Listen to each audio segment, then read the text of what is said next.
Aviso: as informações contidas neste vídeo são apenas especulativas. Qualquer semelhança com situações ou acontecimentos é mera coincidência. E agora, as últimas notícias. A situação econômica continua incerta, mas há esperança de melhora nos próximos meses.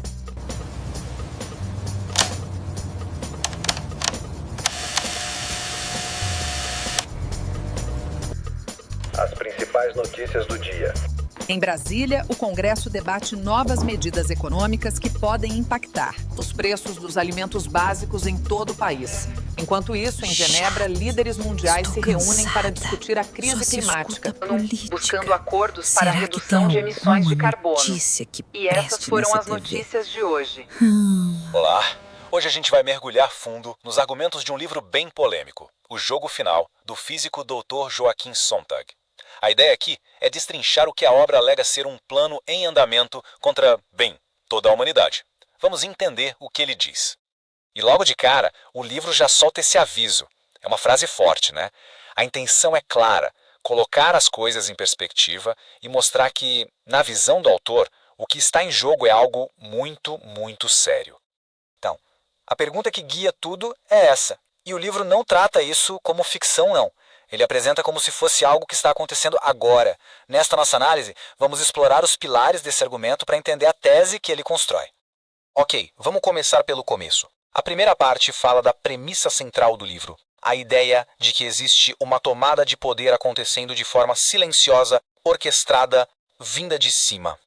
E não é algo vago, não. O autor aponta uma data específica, 2025. O curioso é de onde ele tira essa data. Segundo o livro, ela vem direto do título de um documento da Força Aérea dos Estados Unidos, lá de 1996, que falava sobre o controle do clima. Certo, mas quem estaria por trás de tudo isso? A próxima parte do livro tenta identificar esses supostos responsáveis. Olha que interessante, o livro não dá nomes, mas define os antagonistas por um traço psicológico, a psicopatia. A tese é que essas pessoas simplesmente não têm empatia. E sem empatia, ações que para nós pareceriam impensáveis se tornam possíveis para elas. E qual seria a motivação? Para explicar isso, o autor usa essa citação que ficou famosa com Karl Marx. A ideia é simples. A busca por um lucro absurdo e por poder sem limites seria o combustível por trás de tudo que o livro descreve. Bom, se existe um plano, como ele seria colocado em prática?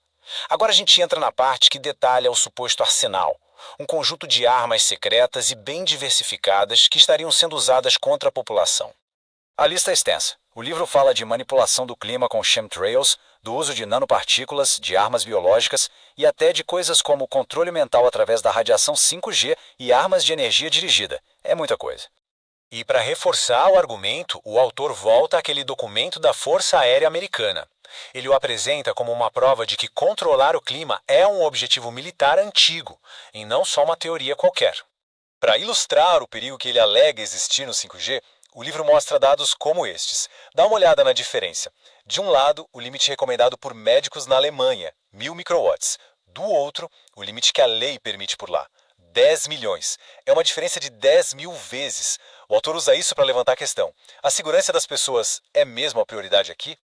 O livro vai ainda mais fundo nesse tema. Ele chega a alegar que agentes biológicos específicos estariam sendo criados, e até cita o centro-lugar na Geórgia como um lugar onde estariam desenvolvendo insetos armados e até patógenos que miram em etnias específicas.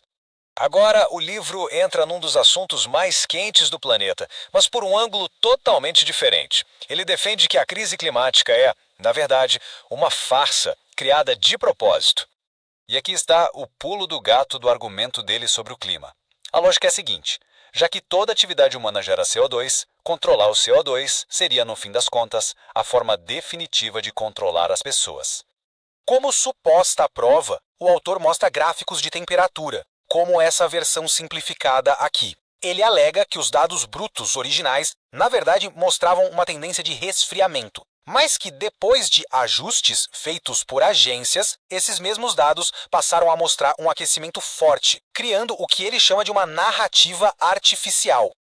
Agora a gente chega na fase final do plano descrito no livro. a parte que fala sobre a transformação e a subjugação da própria espécie humana.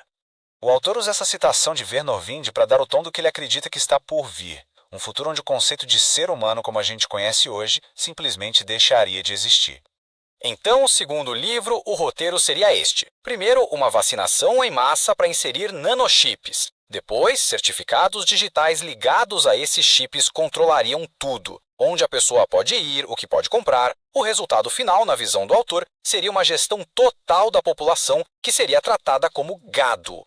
E aqui chegamos na visão mais distópica de todas. Um futuro onde a reprodução natural acaba. E no lugar dela entram clones. Clones criados sem gênero, geneticamente modificados só para servir.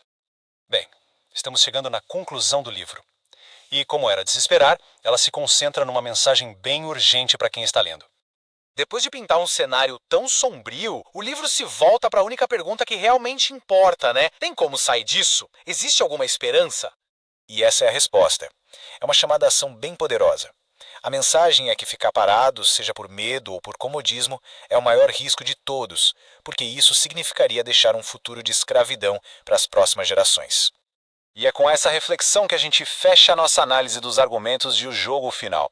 O livro basicamente deixa uma escolha no ar.